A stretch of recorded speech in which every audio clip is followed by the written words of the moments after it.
Shaquille O'Neal was just here for brunch. Until a billionaire's slur turned the whole cafe into a courtroom. He stood, said one sentence, and the internet caught fire. But what if the waitress wasn't just a waitress, and the system wasn't just broken, it was built to erase her? Racist billionaire yells at black waitress. Big Shaq steps in with one sentence that shuts him down. Some truths shake empires. Sometimes the harshest things happen under the clearest skies. Before we deep dive into this interesting story, subscribe to our channel and tell us where are you watching from. Share in the comments below. Los Angeles doesn't wear its sins in the rain. It hides them behind expensive brunch menus, behind valet smiles and scented air, behind the hard gleam of champagne glasses caught in the morning light. On that particular Sunday, the sun perched high and unbothered above Sunset Boulevard, spilling gold over tables lined with linen and laced with chatter. The Café, Verité, was the kind of place that didn't just serve food. It curated presence, artisanal waffles, crystallized fruit, half-hearted greetings delivered with full-bodied ego, and beneath all that gloss, something thinner than civility held the place together. Shaquille O'Neal walked in quietly, which is not an easy thing for a 7-foot-tall man to do. But Shaq didn't move like a celebrity. He moved like someone who didn't need to prove anything. Baseball cap low, shoulders relaxed, he gave a nod to the host but said nothing. No entourage, no cameras, no flash. He wasn't here to be seen. He was here because this cafe was owned by a friend of a friend, and he liked the staff. And in this particular city, that meant something to like the staff. The waiters here were usually wallpaper to the wealthy, props in a space curated for the illusion of class. But Shaq noticed people. He always had. That's how he saw her, Lennox Bray, moving between tables with a grace she hadn't earned from ballet, but from growing up needing to survive invisible and quick. Her uniform was clean but worn. She didn't smile unless it meant something, didn't flinch when customers sighed, didn't apologize for things that weren't her fault. She was 23 and already older than many of the men who snapped their fingers at her like she was a service bell. She wasn't broken, but there were cracks, fine hairline fractures that only someone like Shaq, someone raised by Lucille O'Neal, could see. She had that same strength, the kind that didn't need to scream. The cafe was half full. Real estate moguls, Instagram influencers, a screenwriter trying to pitch over eggs. Shaq didn't order. He rarely did when he came alone. He left a $100 tip anyway, whether or not he ate. Sometimes kindness didn't need a reason. It just needed timing. The manager smiled too wide at him, called him big guy like they were friends, but Shaq didn't stay for the smiles. He stayed for the quiet, for the rhythms of real life, a world he still felt tethered to, even if fame had tried to float him away. He took a table in the corner, watched, listened, waited, not for anything in particular, but for what the day might choose to reveal. It didn't take long. Brunch in LA was never just about food. It was about placement, about the unsaid, about who got seated first, who was ignored, who was made to wait in line while others were waved through. The cafe operated on a currency that didn't come from wallets. It came from skin tones, surnames, and subtle nods from management that meant everything. That's when he walked in. Branford Coyle III, Silicon Valley royalty, Harvard dropout, CEO of a tech empire built on stolen labor and inflated stock value. He entered the cafe the way you'd expect a man born into privilege would, like the air owed him breath. Tall, polished, with a smirk built into his bones. His linen shirt cost more than most people's rent. His sunglasses screamed off-duty billionaire. He didn't look around the cafe. He looked through it. And the moment his eyes landed on Lennox, something shifted in the atmosphere. He didn't recognize her. Of course he didn't. Why would he? She was black, young, and in an apron. In his world that meant she served, and people like Branford had a talent for turning service into subservience. He snapped his fingers once. Lennox didn't respond right away. Not out of rebellion, but because she was at another table. It wasn't personal. It was timing. But for Branford, any delay was disrespect. His kind had never been taught patience, only power. Shaq saw it. Lennox moved toward the billionaire's table moments later. Her posture firm, professional. She greeted him. He didn't look up, just muttered an order, added something under his breath. Shaq couldn't hear, but saw Lennox's jaw tighten slightly in response. She nodded, walked off. The moment passed, or seemed to. Branford didn't let it go. Over the next 10 minutes, he complained about the water temperature, about the sun glare on his table, about the wait time though his food arrived faster than anyone else's.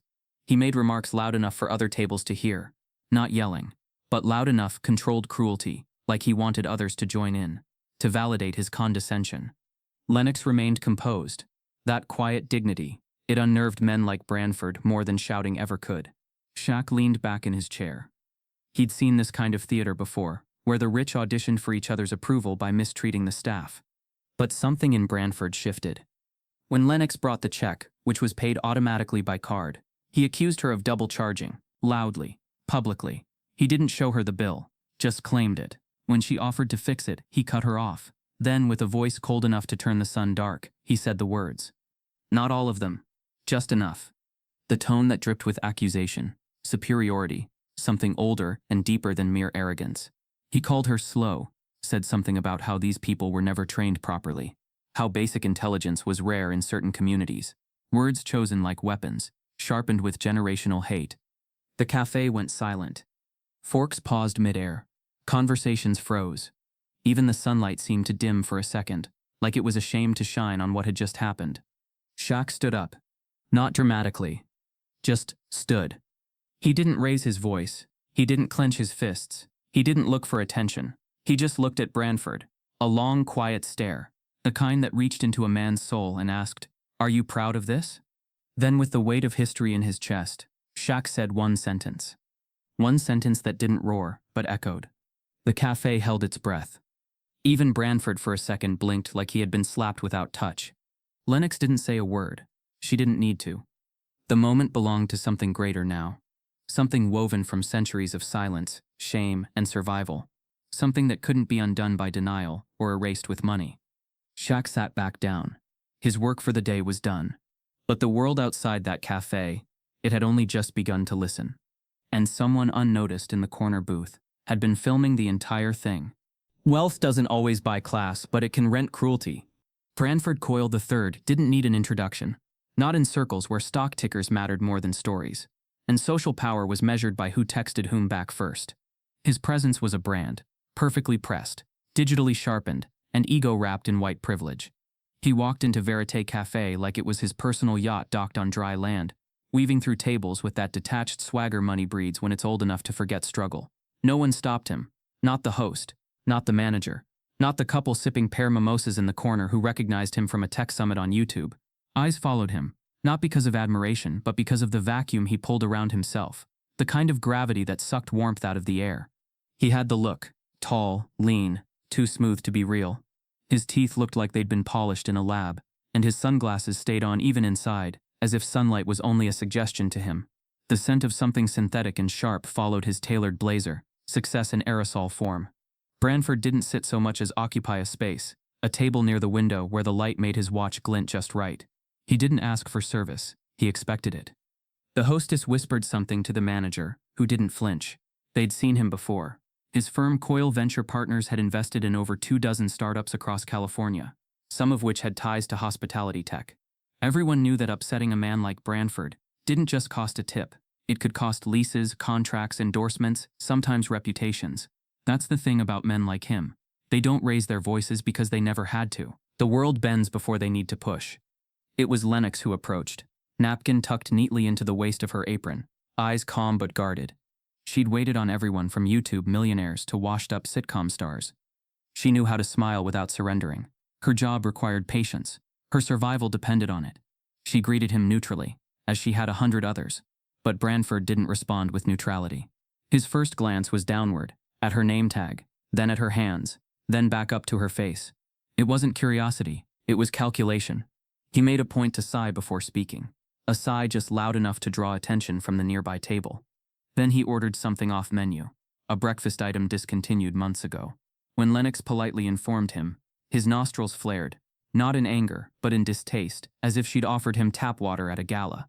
"You don't have it anymore?" he asked, not for an answer but to signal disappointment. She offered alternatives. He declined all. Finally, he chose something at random, waved his hand like brushing away dust, and told her to try not to mess this one up. That was the opening note. From there, it became a symphony of passive aggression. He adjusted the fork like it had insulted him. He asked what kind of training the staff received, then implied with a cold chuckle that he could probably build an AI waitress that runs more efficiently. When the food came, prompt, hot, and plated with care, he stared at it for a long moment before pushing it slightly away, not enough to spill, just enough to show dominance. Shaq watched from the corner of the room. He hadn't moved since Branford entered. He'd seen people like this before. Men who treated humiliation like a sport, who used tone and timing to undo someone's dignity thread by thread. Shaq had learned long ago that silence wasn't always weakness. Sometimes it was surveillance. He watched Lennox. She hadn't cracked, but the lines around her mouth had grown tighter. Branford took one bite of the meal he pretended not to want, then called it lukewarm. He placed his phone on the table, recording casually as if preparing for a fake customer complaint. The manager walked by once, glancing nervously. He said nothing, just kept moving. That's how the industry worked. Protect the guest, sacrifice the worker, repeat. Then came the accusation. Branford asked for the check early. He scanned it like a scientist. Then he narrowed his eyes and waved Lennox over, lifting the bill between two fingers like it was contaminated. You double-charged me, he said flatly. Lennox blinked. Checked the print. Everything matched. One meal, one drink, tax, gratuity not included. I can fix it if... She began. But he cut her off. Loudly. Just loud enough to make sure people turned their heads. No, you will fix it. I don't care what your system says. Maybe try using your brain before handing these out, assuming you've got one. The word brain wasn't just a word, it was bait. His tone had shifted. It wasn't just about money now. It was about identity. About putting someone in their place. His place. Clean, expensive, inherited. Her place. Dirty, forgettable, disposable. The kind of place people like him assumed black women came from and belonged to. A table nearby hushed. Even the bartender stopped mid-shake. Lennox stood straighter, not taller, just stronger. Her mouth opened slightly, then closed. There are moments when dignity feels like a weight you carry in your lungs. This was one of them. Branford leaned back, crossed his legs, smirked. You know, he added, now loud enough for several tables to hear. It's always the same. No matter how high-end the place, the service still slips when certain people get hired. But hey, equal opportunity, right? There it was. No slur, no yelling, just poison, cold, clinical, and coated in plausible deniability. He looked around like he'd made a clever observation, like he expected nods. Shaq stood up. It was the kind of moment that shifted atmospheres, the quiet before a storm, the second before glass shatters. He didn't approach the table. Not yet. Just stood, letting his presence speak first. People noticed. They always did when Shaq moved. Branford saw it too, looked over, blinked once, then smiled like he'd just remembered an old teammate. But Shaq didn't smile back. Then calm, deliberate, he walked toward Lennox. The tension wasn't loud, but it thickened the air. Conversations around the cafe slowed. Branford's posture shifted ever so slightly. Not fear, just calculation again, trying to read what came next. Shaq placed his hand lightly on the edge of the table between Branford and Lennox. Not confrontational, just grounding. And then with a voice that didn't rise but still carried, he said one sentence. One sentence that cracked the room open. Not a threat, not a slogan, something truer than either. Branford blinked. Silence followed. And then, as if remembering his superiority, Branford scoffed, waved his hand again, and said, "Whatever, man." Shaq didn't reply. He didn't need to. The weight had already landed. Lennox exhaled slowly, a breath she hadn't known she was holding. Shaq returned to his table, still silent. The crowd stirred nervously, no applause, just quiet awareness. Something had happened, something unerasable. But Branford? He wasn't done. Not yet. His ego couldn't allow it. And he hadn't noticed the small iPhone, propped discreetly in the corner booth, its camera still rolling. When a man shows you who he is, believe him, especially in public. It began with a scoff, the kind that bubbles up not from humor, but from disdain. The way a man like Branford Coyle III signals that he's moved past sarcasm and into open contempt. The brunch crowd was stirring back into motion after the awkward silence that followed Shaq's presence at the table. But Branford hadn't taken the cue. He wasn't embarrassed. He was enraged, not because he'd been challenged, but because he'd been ignored. A man like him didn't know how to let go when attention wasn't orbiting him. Lennox stood at the edge of the table, her hands clasped behind her back, her expression unreadable.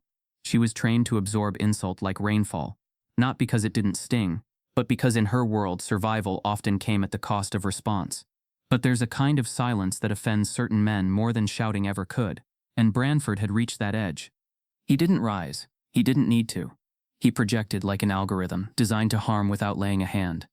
You know, he began, loud enough for half the cafe to hear. I've been around long enough to know what underqualified looks like. It's written all over her face. His tone had shifted, no longer masked in passive aggression. This wasn't a misunderstanding. It was performance. Intentional, escalating, calculated to create shame. He was hunting a reaction, and he was no longer hiding behind ambiguity. "Can't even carry a damn plate without needing to double-check it," he said, pointing dismissively. "This is what happens when you hire people to check a box instead of because they're actually capable. She's what happens when mediocrity gets a uniform." Lennox stood still.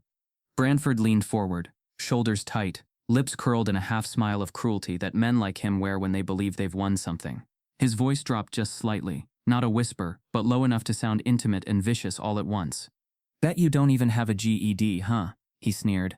"Let me guess. One of those hard luck stories? Foster care? Single mom? System held you down?" He mimicked a sad violin motion with his fingers. "Please, this isn't oppression, it's incompetence." And then the words. The ones that crossed the line. The ones too foul to belong on a breakfast menu or anywhere else decent. He said them in full, with a clarity that made it impossible to pretend they'd been misheard. A slur. Sharp. Stale with history. Dripping with purpose. Time didn't just freeze, it fractured. The brunch crowd went silent again. But this time, it wasn't a pause. It was recoil. Something had split open.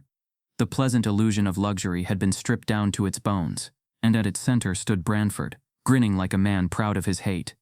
Lennox blinked once. No tears, just disbelief wrapped in exhaustion. The insult wasn't new, but the stage was. It had been hurled not in a dark alley or an anonymous comment thread, but under golden daylight, in front of white tablecloths and almond croissants and people sipping overpriced lavender lattes. She had been made a spectacle, again. Shaq stood. The sound of his chair sliding back wasn't loud, but the movement carried weight. He didn't march or rush.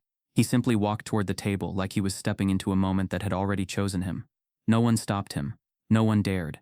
He passed a couple who averted their eyes, a man at the bar who clenched his jaw, a mother who reached instinctively for her child's hand. But Shaq didn't look at them. His eyes were locked on Branford, who was still seated, smirking faintly, daring him to speak. Shaq didn't speak right away. He looked at Lennox, not with pity, but with respect, with recognition. Then he turned to Branford and tilted his head slightly, as if analyzing the shape of arrogance sitting in front of him. And then he said it. One sentence. Just one. Measured, steady, each syllable landing like a stone in still water, sending quiet shockwaves through the room. "You've built your life so high, you forgot how small your soul got." It wasn't loud. It didn't need to be. The words were simple, but in their simplicity, they carried the weight of everything Branford had tried to bury, every intern he'd underpaid, every assistant he'd humiliated, every time he used skin color as a reason to say no while pretending it was merit. Branford blinked. Once, twice, like the air had shifted, and he wasn't sure how. Shaq didn't flinch. No further explanation. No raised voice. Just truth delivered with the kind of calm that only comes from having nothing to prove. The kind of calm that made people listen. Lennox exhaled. Not from relief, but from the sudden realization that she wasn't alone in the room. Branford looked around, as if expecting someone to laugh on his behalf, to validate him. But there was no applause, no smirks, just stares, cold, still, some filled with shame, others with agreement. All of them waiting to see what he'd do next. He scoffed again, reached for his wallet, and threw a few 20s onto the table. Not out of generosity, but dismissal. He muttered something under his breath, something bitter and toothless, and stood up. But this time his exit didn't carry the same power. He didn't own the room anymore. He was just a man trying to outwalk a sentence. Shaq returned to his seat. Lennox didn't move, her hands still behind her back. But there was a shift, not in posture, in presence. A reclaiming. The brunch crowd slowly began to breathe again. The manager emerged from the back, pretending not to know what had just happened. A couple whispered to one another, debating whether to post about it, and in the far corner just out of focus, the recording continued. The video would travel before the check even closed. But that wasn't what mattered most in that moment. What mattered was that someone had stood. Not just in protest, but with truth. And sometimes, one sentence spoken plainly, spoken without rage or retreat, has the power to do what shouting never could. It makes the silence that follows impossible to ignore. You never know who's filming or what they're about to do with it. In the quiet after Shaq's words had settled like dust across the room, a different kind of lens was watching. Not from the front, not from a press angle, but from beneath the polished wood of a corner booth. It wasn't a blogger or a journalist or a corporate spy. It was a child. Small, still, observant. No one noticed her slip in. She hadn't come for waffles or attention. She came because Lennox had promised to see her after work. Her cousin, just 12 years old, quiet as snowfall, smart enough to stay invisible in a city that barely noticed kids who didn't scream for space. Her name was Jada Bray, and her phone had been resting against her juice glass for 15 minutes. Not pointed, just angled. A perfect accident made on purpose. It had caught everything. From Branford's first dig to his final slur, to Shaq's rising and speaking and returning to his seat. All of it recorded in shaky vertical footage. The kind that doesn't just show truth but feels like it. She didn't tell anyone at first. She didn't even look up when the room breathed again. She simply tapped her screen, trimmed the edges like she'd seen her sister do for Instagram, then hit post. The caption was short. "This man came for my cousin. He didn't know who was watching." By the time Lennox was clocking out, the video had been reposted to a neighborhood Twitter page, with a modest 3,000 followers. Within an hour, it was picked up by an advocacy account. Within 3, it hit 50,000 views. By sundown, it passed 1 million. And Branford, who prided himself on owning every lens that ever faced him, had just been caught by the one lens no PR team could control. The comments came fast. "This is why we record everything." That waitress held it together better than most politicians. Shaq didn't just speak for her. He spoke for all of us. Find this man's company. Let's talk about where his money goes. There were calls for boycotts, screenshots of past lawsuits, deep dives into Branford's campaign donations. But more than anything, there was the image of Lennox, frozen in frame, dignity intact, framed by shame not her own. And behind her, looming like a silent wall of justice, stood Shaquille O'Neal, a man who didn't yell but made the world stop listening to those who did. Jada hadn't meant to start a fire, but she'd lit a match in a room full of gas. And for the first time, the people watching weren't just brunchgoers. They were witnesses. Some go viral to be seen. Others go viral to survive. Fame never arrives politely. It crashes. It floods. It devours everything in its path and spits it back in slow motion, pixelated and processed for public consumption. By the time Lennox Bray walked into her apartment that night, the video had already gone global. Her phone vibrated non-stop, calls from numbers she didn't know, texts from classmates she hadn't spoken to in years, missed calls from journalists, hashtags in her name. She didn't check her inbox. She didn't scroll. She sat down on her couch, in the one-bedroom walk-up she shared with her aunt, and stared at the ceiling fan spinning slow above her, pretending for just a second that the world hadn't exploded around her name. Outside, camera crews lined the sidewalk across from Verite Cafe. Satellite vans sat double-parked, journalists waiting for a second angle. Another comment, a soundbite from a shocked patron, or better, a new moment of tension they could catch in real time. The clip of Branford's slur, Lennox's silence, and Shaq's measured rebuke had been dissected, looped, analyzed, praised, mocked, weaponized. In less than 24 hours, Lennox had gone from an anonymous waitress to a viral icon, not because she wanted to be, but because someone else's hate had made her image convenient. Think pieces flooded the internet. Some hailed her composure as heroism. Others questioned if the video was edited. Analysts on morning TV shows discussed the rise of racial confrontation in service spaces, while sipping lattes made by baristas named Deshaun and Jamila. White celebrities posted black squares again. Black activists held press conferences outside the cafe. Branford Coyle III trended for all the wrong reasons. But even in the center of the storm, the attention wasn't symmetrical. Branford vanished behind lawyers and locked accounts. Lennox faced the fire. The cafe placed her on temporary administrative review, unpaid, to ensure workplace stability, they said. The owner made a vague statement about respecting all customers and employees. Branford, through his publicist, called the situation an unfortunate misunderstanding that escalated emotionally. No apology, just sanitized spin. Meanwhile, Lennox's personal information leaked. Her address, her school records. A photo of her high school ID circulated with the caption, "She failed algebra twice. We're making this girl a civil rights leader?" The hate mail came next.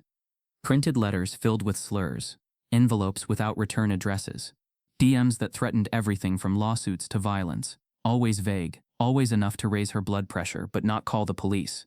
The threats didn't feel distant, they felt designed to isolate her, and they almost worked. Except for Shaq. He didn't post anything, didn't retweet the clip, didn't grant interviews. For 3 days his name trended alongside hers without a single comment from him. News anchors speculated on where he went. Former teammates tried to speak for him. PR managers urged him to say something, anything, to control the narrative. But Shaq didn't care about the narrative. He cared about Lennox. And so, on the fourth day, he pulled into her block on the south side, without a camera crew, without press, just his Ford pickup and a trunk full of groceries. He knocked twice, lightly, like a neighbor, not a national figure. Her aunt opened the door. They didn't hug. They nodded. That was enough. Shaq didn't say much. He unpacked bread, eggs, bottled water, toilet paper. He fixed the busted hinge on the front gate. He replaced the battery in the smoke alarm that had beeped for months. He didn't ask for Lennox. He waited for her to come to him. When she did, hours later, wearing sweats and silence, he smiled gently and passed her a folded note. Inside it read, "They talk loudest when they're losing something they shouldn't have had in the first place. Let them talk." She nodded, didn't cry, but her shoulders loosened. Over the next few days, he came back again, quietly. Brought a friend from a local nonprofit who specialized in harassment response, a woman who'd lived through similar storms. They sat with Lennox, helped her file for legal protections, helped her build a plan. But the world outside kept spinning. Pundits began asking why Shaq was getting involved. A conservative columnist questioned his bias and accused him of intimidating a private citizen. Talk radio hosts ran clips of Shaq's past interviews, twisting them into conspiracy. Memes popped up mocking Lennox's voice, her hair, the way she stood still. Trolls created fake accounts pretending to be her, posting inflammatory comments to discredit her. Then came the lawsuit rumors. Not from Lennox, from Branford's team, a defamation claim. They accused her of ruining a public figure's image for internet fame. The legal document leaked, whether by mistake or design. The language was cold, filled with phrases like irreparable harm to reputation and financial consequences. What it didn't mention was what Branford said that day, not once. Lennox froze. It was one thing to face insults. It was another to be buried under corporate paperwork. She called Shaq. He didn't answer immediately, but a few hours later, he showed up again. This time with someone new, an old high school friend turned civil rights attorney. Her name was Darla Royston, and she walked in with a binder, not a briefcase. She didn't make small talk. She sat across from Lennox at the kitchen table, opened the binder and said, "They don't want a court win, they want your silence. We're not giving it to them." Shaq sat quietly beside them. The next morning, Lennox received an offer, quietly, informally, through a mediator. Branford's team would drop the lawsuit before it was officially filed if Lennox made a statement clarifying her emotional response. They wanted her to rewrite her truth into a misunderstanding, to flatten the moment, so Branford could return to his ventures and panels and dinners without the shadow of accountability. She declined. And just like that, the media flipped. Outlets that had praised her composure now questioned her motives. One tabloid ran a piece about her community college transcript. Another claimed her cousin had been coached to post the video for clout. News anchors asked why she was refusing a private settlement. Lennox didn't respond. She started writing instead. Longhand, her own statement. Not for the media, not for a brand, for herself. She called it What Silence Sounds Like When It's Not Weak. It would be published a week later. But even before the words hit the screen, something had already shifted. Because the moment Shaq stood up in that cafe, a fire had been lit. And Lennox? She didn't light it. But she was learning how to hold the torch. Racism doesn't always shout. Sometimes it whispers through contracts. It didn't happen all at once. There was no press conference, no statement in bold capital letters, just a quiet shift in air pressure, the slow withdrawal of support disguised as business as usual. In the days following the viral firestorm, the world's attention, so loud, so insistent, began to slide elsewhere. Another scandal, another outrage, another face to put on mugs and tweets and t-shirts. And just like that, Lennox Bray became a footnote to her own moment. It started with a letter, a neatly formatted, 2-page cease and desist, delivered not by a messenger, but slid beneath her apartment door inside a branded envelope from Coyle Venture Partners' legal team. Its language was soft, sterile, and menacing. It didn't accuse her of lying. It didn't acknowledge what was caught on camera. It simply stated that public statements attributed to or connected with Ms. Bray were causing undue harm to the business interests and mental well-being of a private citizen. That private citizen, of course, was Branford Coyle III. The letter didn't demand an apology. It demanded silence. 2 days later, another letter arrived, this time from the cafe. It thanked Lennox for her service, mentioned intensified scrutiny, investor discomfort, and customer volatility. It concluded with a sentence no one ever wants to read. You are being placed on indefinite leave, effective immediately. No severance, no explanation, just a polite shove out the back door. The walls closed in fast. The media didn't report on Lennox losing her job. It reported that she had stepped away from the workplace for mental health recovery. That language came directly from the cafe owner's PR firm, a boutique crisis management agency that specialized in spinning compliance as compassion. Shaq read the article while eating breakfast in his kitchen. He blinked once, put down the spoon, then leaned back in his chair and stared at the ceiling like it was whispering a secret he already knew. This wasn't new. This was protocol. He'd seen it before, not on headlines, but in his mother's life.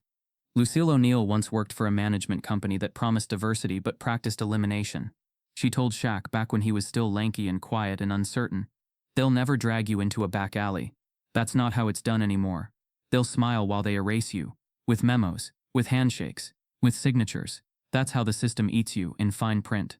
Shaq sat in that memory until it thickened around him. Then he stood, crossed the room, and picked up his phone. He didn't call a lawyer. Lawyers came later.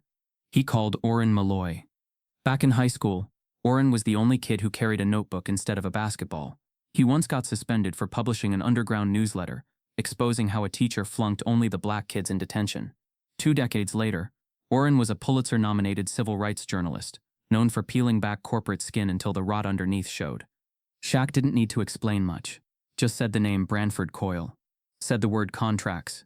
Said the phrase investor discomfort. Orrin didn't laugh. Didn't hesitate. He just said, "Text me the documents, and give me 72 hours. The game was changing. While Lennox stayed quiet, not because she wanted to, but because she didn't know what speaking would cost next. Orrin went to work.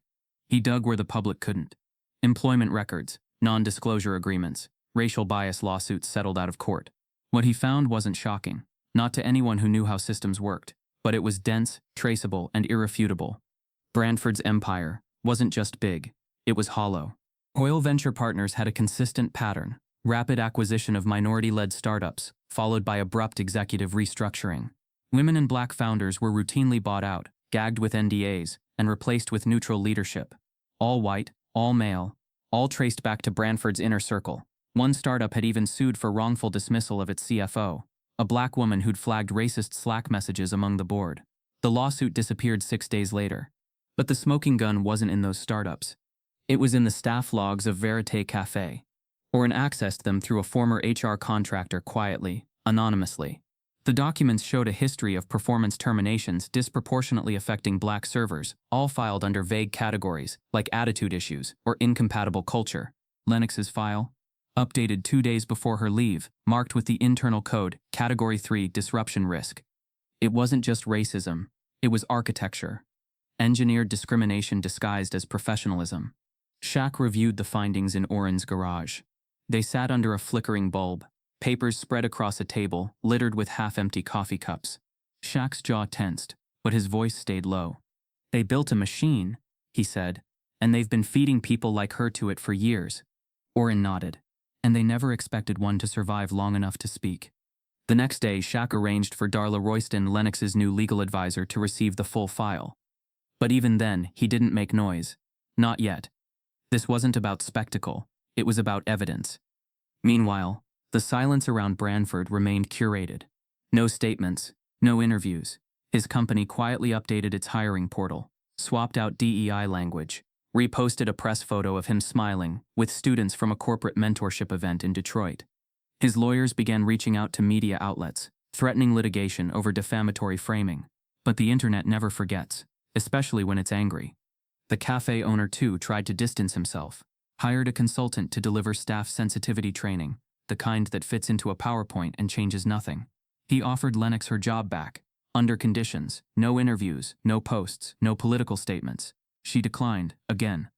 And still, the public conversation moved on. That's the trick of the machine. It doesn't fight you head-on. It starves you, isolates you, turns your moment into a phase.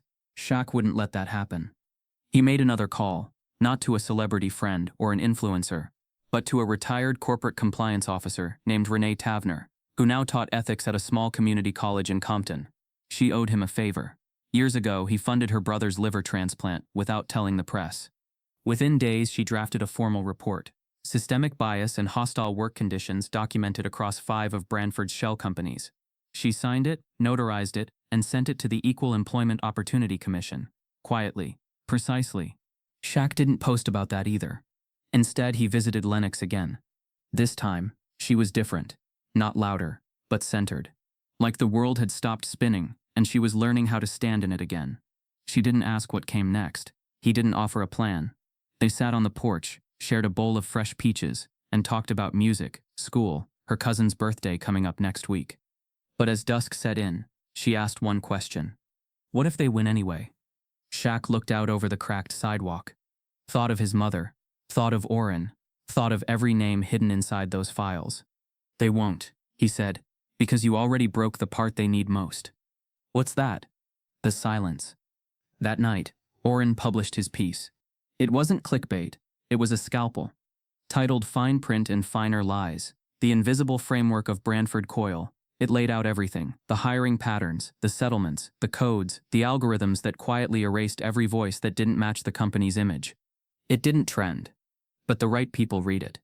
And the next day, 2 government ethics offices requested documents. The game wasn't over. It was just entering a new quarter. Every building has a ghost, and every injustice leaves a footprint. Branford Coyle's office tower rose from downtown like a monolith of polish and deception. Black glass symmetry perched above the very communities it profited from erasing. Coyle Venture Partners occupied the upper 12 floors of the structure, its logo embossed into stone, its lobby perfumed to smell like nothing real. Everything inside was engineered to intimidate, the lighting just dim enough to make you question yourself. The receptionist's smile practiced to the decimal. Shaquille O'Neal walked in without a camera crew, without a press badge, and without announcing who he was. He didn't need a name tag to open doors anymore. The name had already done that decades ago. But today he used a different one. An alias borrowed from an LLC he co-owned quietly. One of the many silent investment arms he'd built to support small black businesses without drawing headlines. The firm had received an invitation to an equity roundtable hosted on the 39th floor, a session meant to showcase Coyle Ventures' latest portfolio expansions and diversity initiatives. A convenient irony. The front desk welcomed him warmly. Nobody looked deeper than the surface as usual. The elevators climbed in silence. When the doors opened, Shaq stepped into a space too pristine to trust. Glass walls, muted tones, abstract art with no signature. A conference room filled with presentations waiting to be pitched. Branford wasn't there. Of course he wasn't. He didn't need to be anymore. His empire ran on interns, silence, and screens. A junior associate led Shaq toward the boardroom. On the way, they passed a hallway flanked with awards, plaques, letters from congressmen, a framed photo of Branford shaking hands with a governor. But as they neared the corner, Shaq paused. The hallway split, left toward the meeting, right toward personnel records and compliance. A closed door, but unlocked. He turned smoothly. "I'll be right in," he said casually, flashing the kind of half-smile people don't argue with. The associate hesitated, nodded, walked away. Shaq entered the compliance room alone. Inside, the chill wasn't just from the AC. The walls were lined with cabinets, the kind made for fireproofing and forgetting. On the far desk, a workstation still glowed, the login screen blinking for a password. But Shaq wasn't there for the computer. His eyes fell to the rows of folders labeled in initials. CVP, your shorthand system. Nothing on the spine said discrimination, harassment, or bias. But that was the point. Systems like this don't label the wound. They index the bruise. He pulled the file labeled CVP. The contents were as expected. Reports, anonymous complaints, termination justifications. But when he opened CVP 17, something caught his eye. A spreadsheet with highlighted names, marked with a code he didn't recognize, RSLP. Next to it, a note that read, "Settled quietly, no further action required." There were 11 names on that sheet. 9 were black. 8 were women. Everyone had been terminated after less than 18 months, and everyone had signed a non-disclosure agreement. Shaq flipped to the attachments stapled behind the sheet, emails between compliance and upper management, suggesting how to minimize optics and discussing how the terminations could be spun as departmental realignment. Another memo mentioned one specific employee, a systems architect named Marlo Gates, who'd reported racist jokes circulating in Slack threads. 3 months later, he was fired for insubordination. The HR note, clean cut, paid to exit. Shaq's pulse didn't rise. He'd expected this, but what he found next wasn't expected. It was buried deeper. A thin envelope, the kind used to transport legal documents privately, tucked between folders in CVP 15. No label, no markings, just a sticky note that read, "Do not digitize." Inside was a list. Printed, typed, dated quarterly across 10 years. Names, roles, race, outcome. No justification, no summary, just data. 72 names. 61 of them black. 54 of them fired or voluntarily exited, following complaints ranging from microaggressions to outright harassment. And at the very bottom of the last page, the final name typed in a different font, as if added later, was Lucille O'Neill. Shaq didn't move for a long time. She'd applied for a community advisory board position at one of Branford's affiliate companies 8 years earlier, a role that had gone publicly to a white former news anchor. She told Shaq she'd been rejected for not fitting the board culture. But in this file, the internal note read, concern, brand risk, urban impression, recommendation, deny quietly. That word, urban. He'd heard it before, in meetings, on TV, in real estate, in coded emails. Urban was the word they used when they couldn't say black, when they wanted to sound professional while practicing exclusion. Shaq closed the folder, breathing slow. He didn't feel rage. Rage was loud and messy. This was colder, focused, a kind of resolve that only came when you knew you weren't chasing ghosts anymore. The proof was in your hand. He slipped the envelope into his briefcase, quietly, carefully. The security cameras in this hallway, if any existed, weren't obvious, but he didn't rush. On his way out, he passed through the boardroom, sat through 15 minutes of a glossy presentation about inclusive tech investment, before politely excusing himself with a fabricated meeting. No one questioned him. They thanked him for visiting.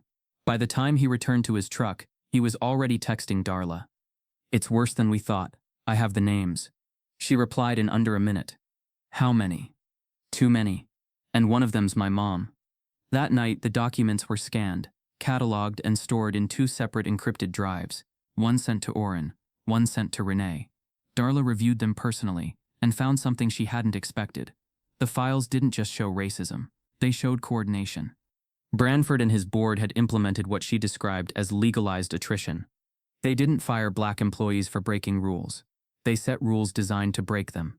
Dress code changes, cultural language flagged as non-professional, scheduling decisions that penalized anyone with care responsibilities. And when someone spoke up, a pattern of short-term promotions followed by sudden terminations, all wrapped in carefully worded HR language. But the brilliance of the system was in its diffusion. No single decision was illegal. No single action screamed injustice.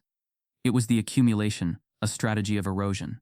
And now Shaq held the blueprint. He met Lennox the following morning. She was on the porch again, this time organizing notebooks and pens. She was helping her cousin Jada prepare for school, trying to give normalcy back to the child who had accidentally captured the moment that changed everything. Shaq waited until they were alone. He handed her the last page from the file, the list. She read it once, then again. Her lips parted, but no words came. "I'm not the first," she said softly.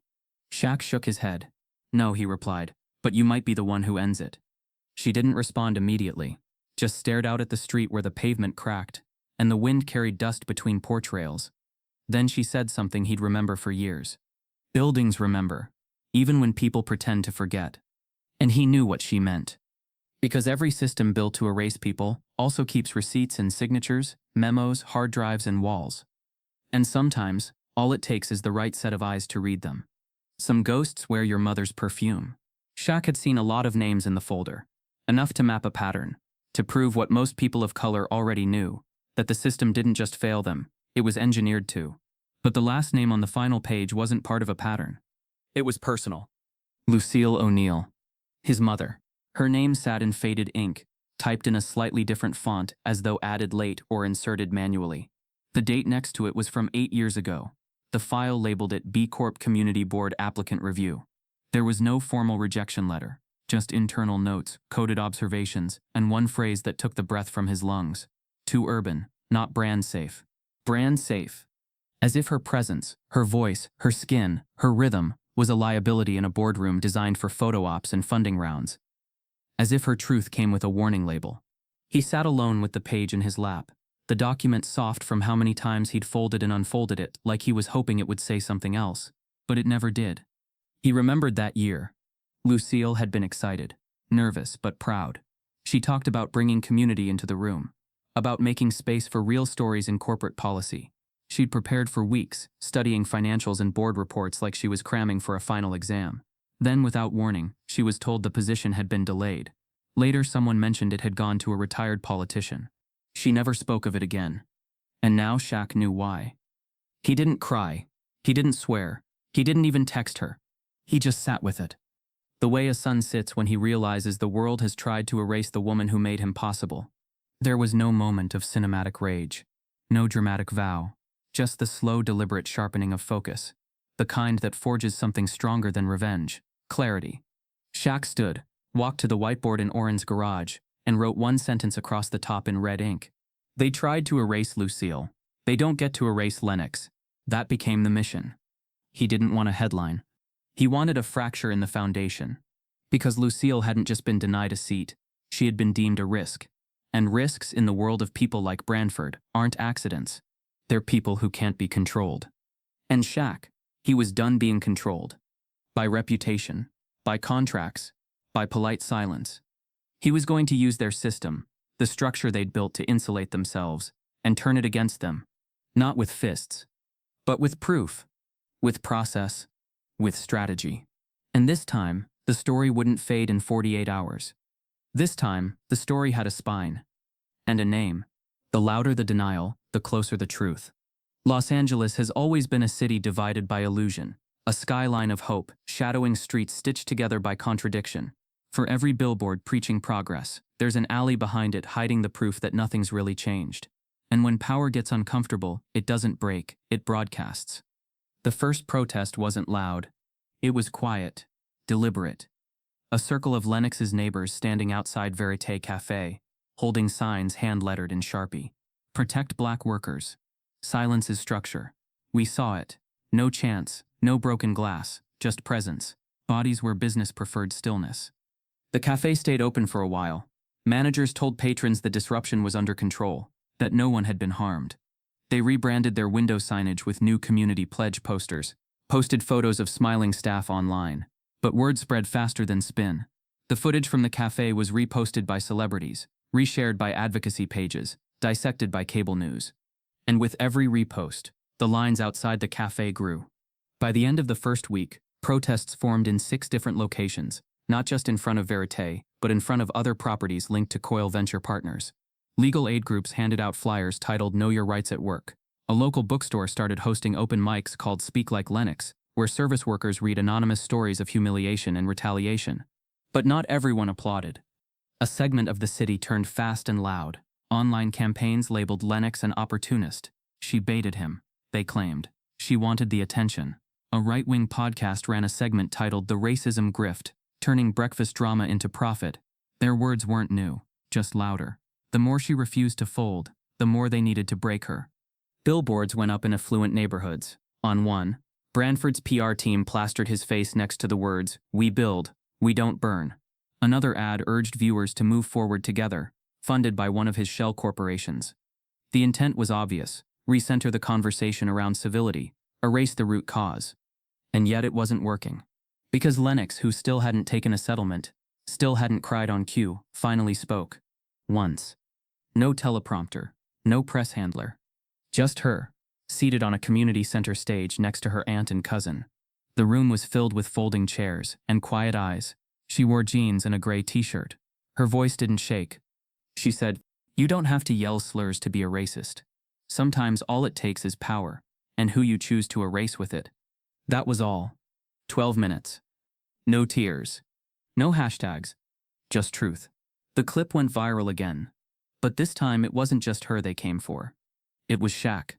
They called him a traitor to his brand, accused him of being divisive. Sports commentators who once praised his philanthropy now asked why he was fueling cancel culture. One headline read, "From Hall of Fame to Hall of Shame, has Shaq lost his way?" The message was clear. He was stepping outside the bounds they had written for him.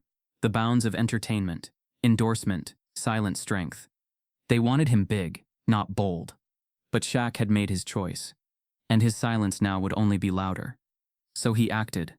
Not with a speech or a tweet, but with a document filed in the city records office, the founding paperwork for the Lucille Initiative, a non-profit dedicated to supporting black professionals terminated under discriminatory workplace conditions. Within 2 weeks, it was fully operational, backed by his own funding. He didn't just write checks, he wrote infrastructure. 10 scholarships were offered, all for displaced black employees in California. A hotline launched for anonymous reporting of workplace abuse. Within the first month, they received 147 reports. He partnered with Darla Royston and Orrin Malloy to host a town hall streamed online. The focus wasn't Lennox. It wasn't even Branford. It was the architecture of silence. How systems isolate those who speak. How corporations sanitize discrimination through policy. It hit a nerve. Again. And once more, the city split. Protesters outside City Hall demanded transparency from tech firms. Branford's name returned to trending, alongside words like boycott and investigation. But in response, his allies escalated. They booked interviews, hired spokespersons.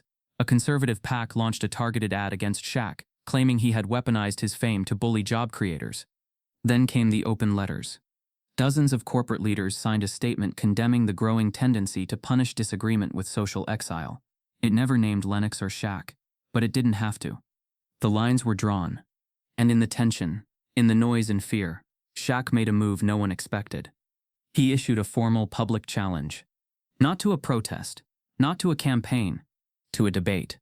Live, nationally broadcast. 1 hour. No lawyers, no spin. Just words. He invited Branford Coyle III to answer. Not in court, not behind legal filings, but face to face. You built your empire on shaping narratives. The invitation read, let's test yours. The response took 3 days. Branford didn't answer directly. But his team sent a reply. They accepted.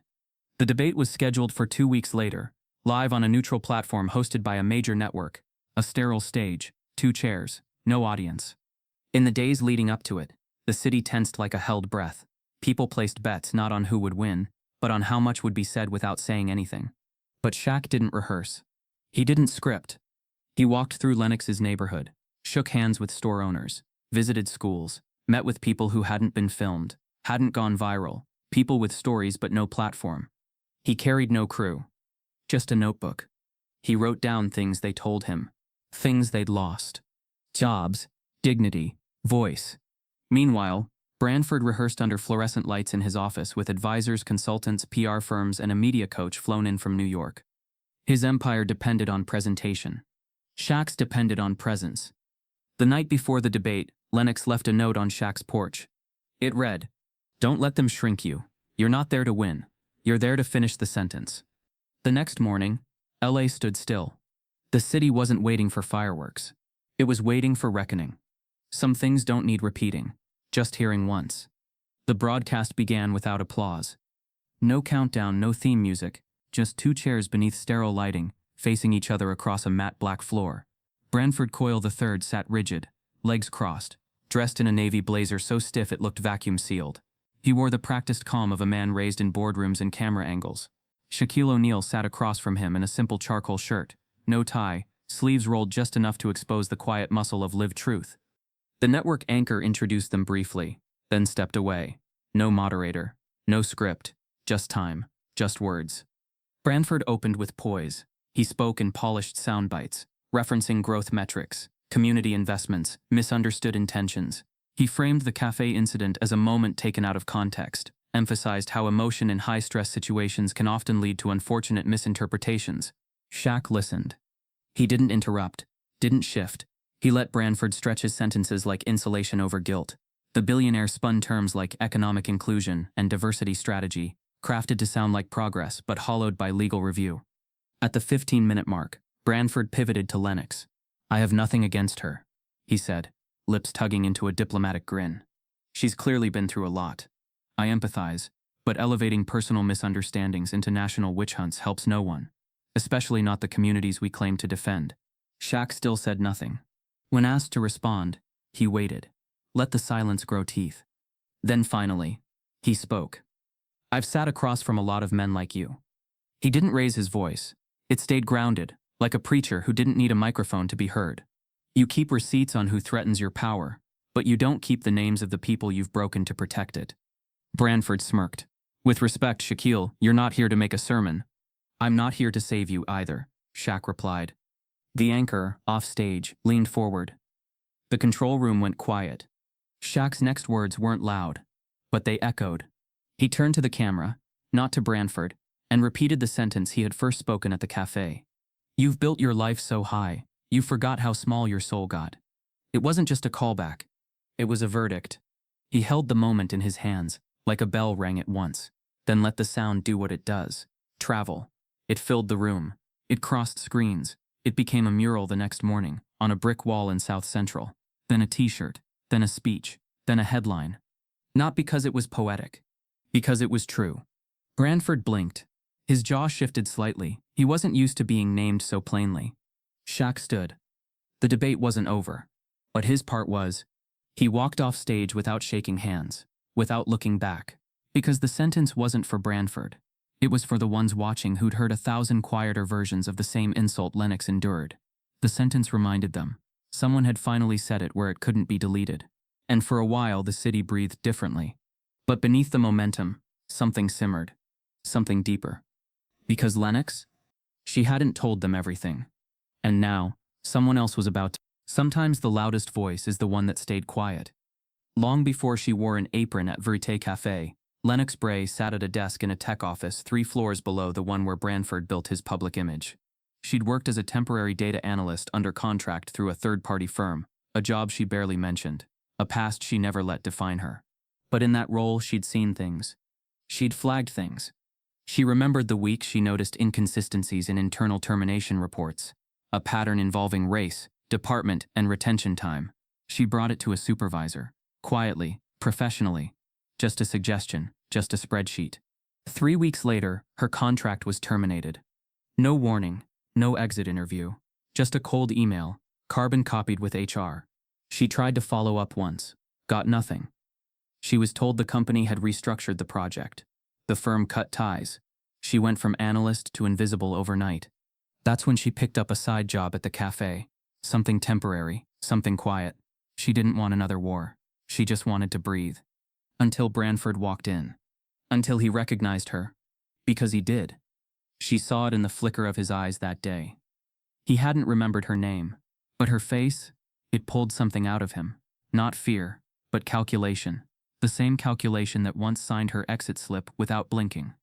That's why she froze when he erupted. Not from shock. From recognition. She knew what came next. She knew he'd try to erase her again. That the slur wasn't about her apron. It was about her survival. About making sure no one ever believed she was more than what she appeared to be. She'd stayed quiet because she thought the truth might end her before it saved anyone else. But now? Now the world was watching. And Lennox wasn't hiding anymore. Heroes bleed in courtrooms, not just on battlefields. No one tells you that truth has a billing rate. Not until it arrives in certified envelopes, stacked like bricks on your kitchen counter. Not until the phrase pending litigation replaces job opportunities. Not until your face shows up on political ads with words like liar and instigator airbrushed beside it. Lennox Bray hadn't imagined heroism would come with court filings. The first lawsuit came in a slick black binder. Defamation, malicious intent, interference with business operations. It didn't arrive with sirens. It came by courier, handed off with a polite nod like it was nothing more than a takeout receipt. Her name, spelled in bold, topped every page. Her image, taken from the cafe video, was embedded in a legal exhibit marked A. Then came the second. This one from a lesser-known affiliate of Coil Venture Partners, alleging brand damage due to her public hostility toward corporate sponsors. The language was surgical, reckless mischaracterization, manipulative media participation, intentional sabotage of professional integrity. Not a single line addressed the racial slur. Not a single paragraph mentioned why the video went viral to begin with. To the system, her pain had become a distraction from its paperwork. Within a week, 3 more letters came. Not lawsuits, not yet, but warnings. Cease and desists from media groups she'd never spoken to, all implying legal action if she didn't retract statements she hadn't even made. She hadn't granted interviews. She hadn't written op-eds. Her truth had spoken without her. Now it was being reshaped by people who needed it quiet. Meanwhile, Shaq's world began to tilt. Endorsement deals started freezing, not canceling, just reevaluating. One global brand sent a message thanking him for his ongoing commitment to community values, but asked that he refrain from further statements that might compromise international alignment. Translation: Don't say too much. Don't be too black. Don't be too real. A sneaker company removed a planned ad campaign that featured him and a group of underrepresented entrepreneurs. A media company postponed a documentary that was supposed to spotlight his legacy. Shaq watched the cancellations roll in, not with surprise but with the quiet steel of someone who'd prepared for this storm. Because the moment he stood up in that cafe, he stopped being neutral. And neutrality is what sells. He didn't flinch. He doubled down. He mortgaged one of his production companies, the one he'd built from scratch after retiring, the one named after his grandfather, the one he never touched.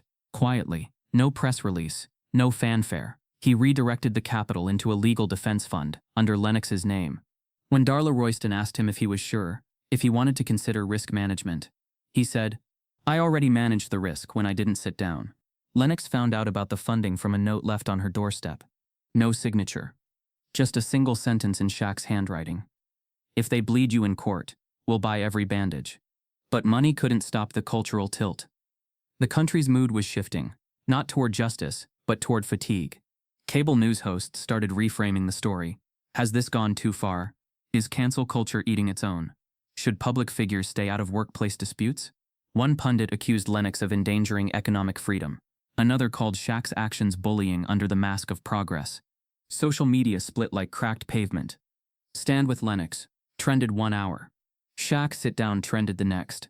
Politicians lined up not to take sides, but to speak around the issue. A senator tweeted, "We need healing, not division. Let the courts work." Another held a press conference demanding an investigation into politically motivated defamation tactics disguised as activism. But none of them spoke about the word Branford used. None of them spoke about the pattern of firings.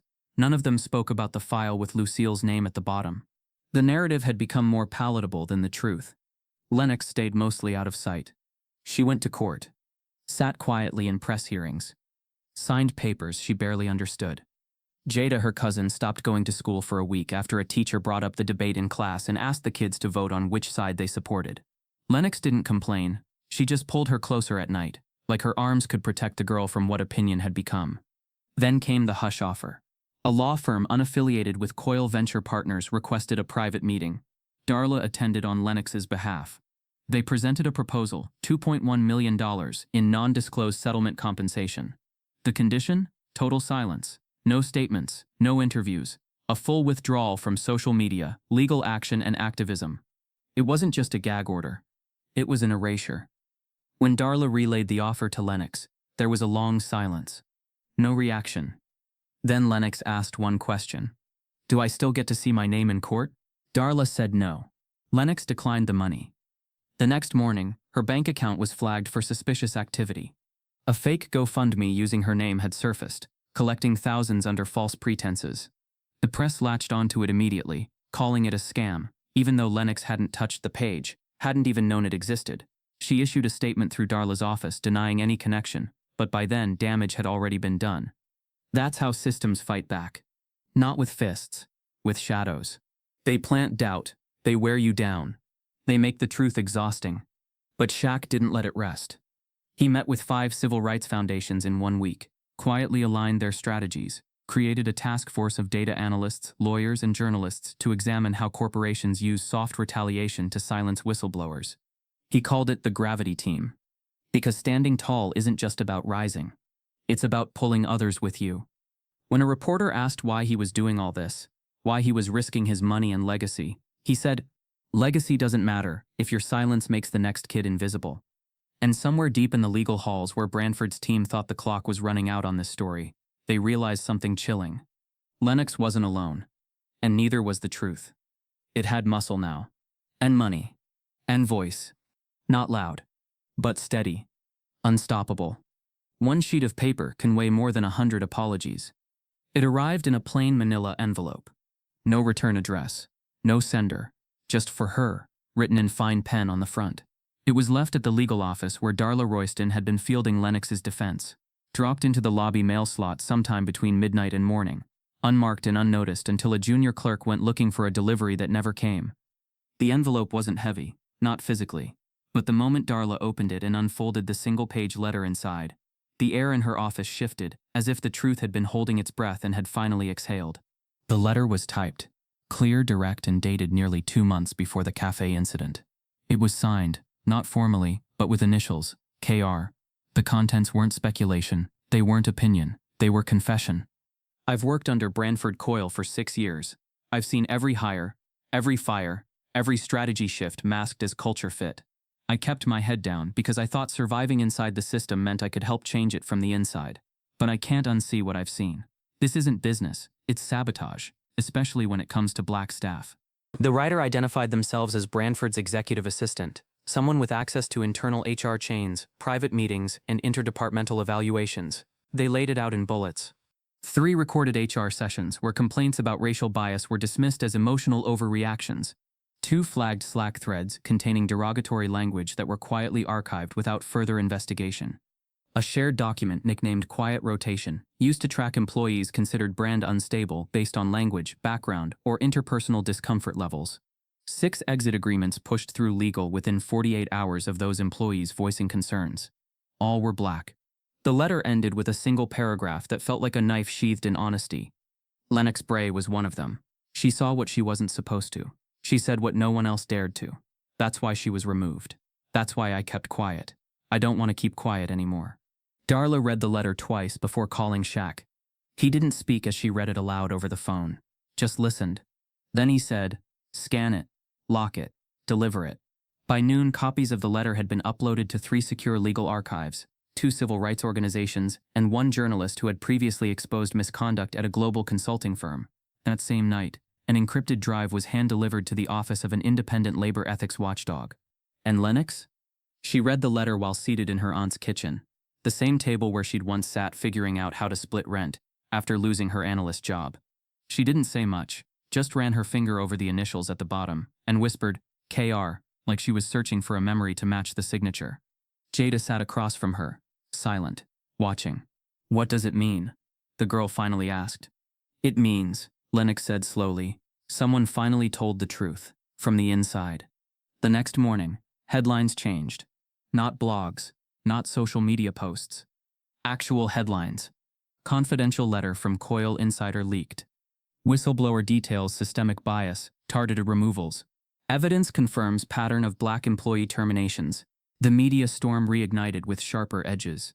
Cable anchors, who'd previously wavered in coverage, circled back. The letter gave them something irrefutable, not a video, not a protest, not an emotion, but paper, a signature, a bullet list of decisions made behind closed doors.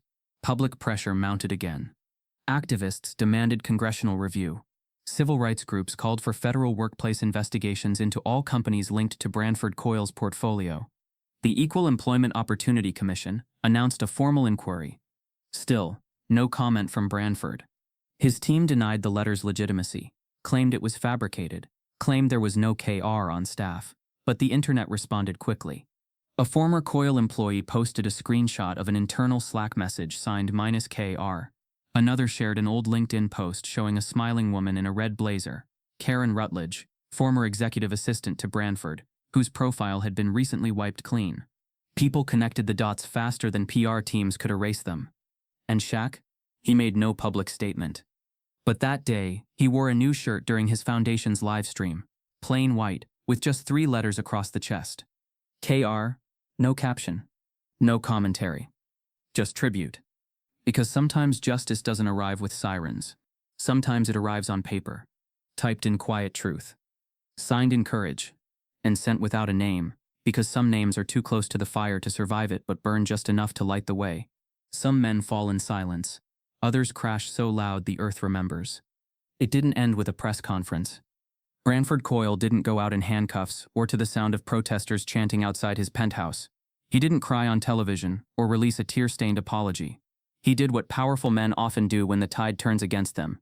He disappeared into a clean resignation letter, sealed in corporate jargon, and masked as a strategic pivot.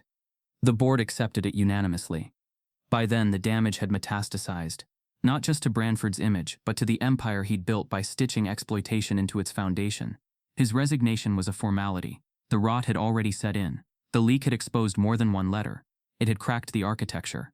Investors began pulling out of Coyle venture partners in quiet waves. Press releases full of evaluating next steps and realigning leadership vision flooded inboxes. Brand partnerships dried up.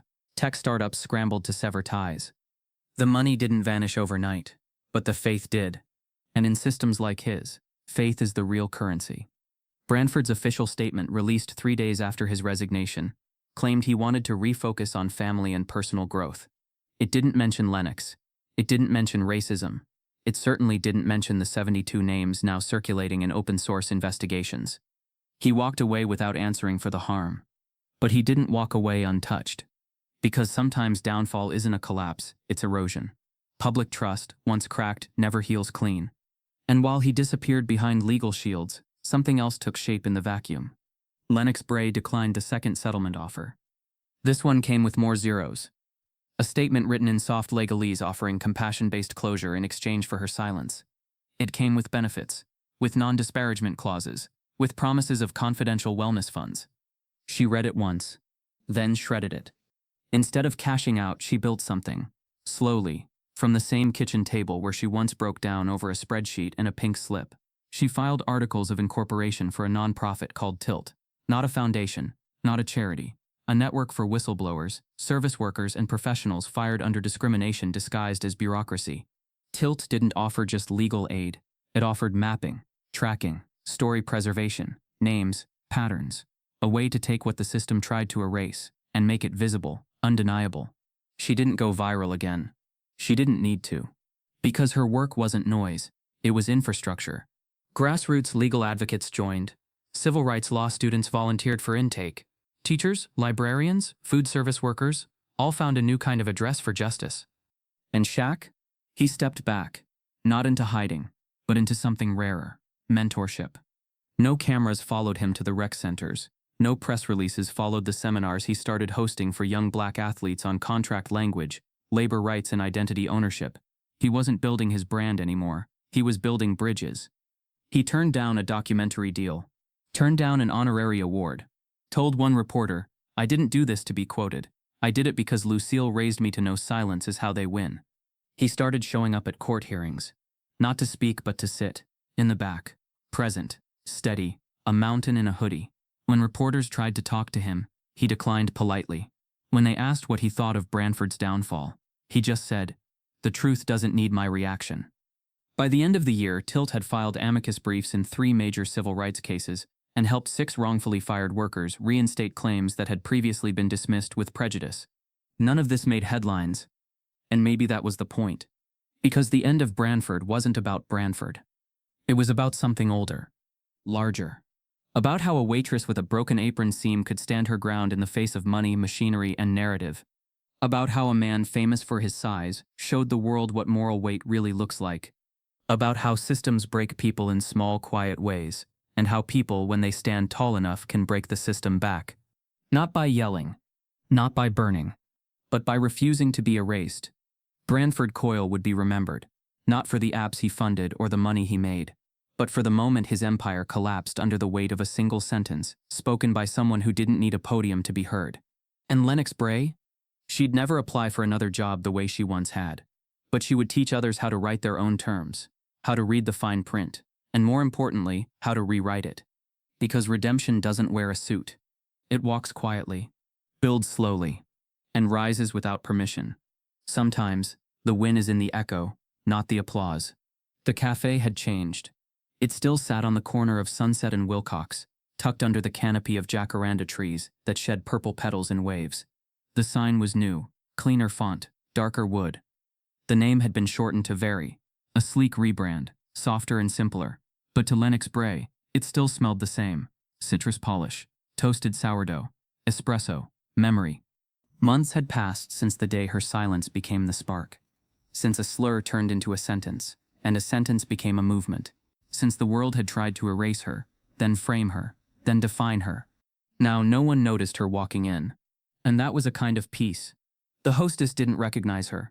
She offered a polite smile and gestured to an open table by the window, but Lennox declined. She asked quietly to sit at the booth near the corner, the one just to the left of the kitchen entrance, where the tile still creaked slightly beneath the table leg, where it had all begun. The hostess blinked, nodded. The cafe wasn't full. A weekday morning, half past the rush. Students hunched over laptops. 2 elderly women in floral hats. A man in a suit scrolling through email with one hand, and stirring coffee with the other. It was quiet, almost gentle, and for once it felt like the room wasn't watching her. She slid into the booth, ran her hand over the table's edge, the same edge she'd once gripped when her career, her identity, her safety all seemed to unspool at once. She closed her eyes briefly, not to remember, to release. A waitress came over, young, bright-eyed. She introduced herself with a name Lennox didn't catch the first time. Her voice was warm, steady, not rehearsed. She didn't rush. She didn't shrink. Lennox ordered tea and a slice of the banana bread, not because she was hungry, but because rituals mattered. Returning meant something only if you carried the lesson forward. 10 minutes passed. She didn't look at her phone. She watched people. The way she always had. The way she used to, in silence. Except now, she didn't feel invisible. She felt still. Then, she heard the door. The cafe didn't go quiet. There was no grand reaction, no collective shift, just a soft jingle of the bell, followed by a presence large enough to carry its own gravity.